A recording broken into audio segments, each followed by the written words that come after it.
We are stopping Gmail from constantly popping up icons every time your mouse glides over an email in your inbox. If you constantly trigger accidental deletions or archives just by moving your cursor around your screen, turning off hover actions fixes that immediately. First, open up your web browser on your computer and navigate to your Gmail inbox. Look up at the top right corner of your screen, right next to your profile picture. You will see a little gear icon that represents your main settings. Go ahead and click on that gear icon. A side panel will slide open on the right side of your screen. Look near the top of that panel and click the button that says See All Settings. This takes you straight into your main Gmail management menu. By default, you will land directly on the General tab. If for some reason you are on a different screen, just make sure you click General on the far left of the top row. Now start scrolling down through this list of options. Pass by language, phone numbers, and max page size until you locate the section labeled Hover Actions. Right now, the option for Enable Hover Actions is selected.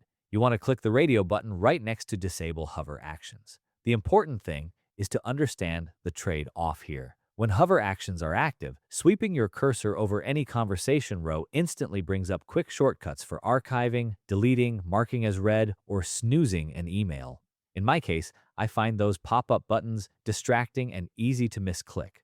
Once you disable hover actions, those instant shortcuts completely disappear from your inbox list. Now, that goes both ways. You gain a much cleaner interface and zero accidental clicks, but you lose the ability to manage emails with a single mouse hover.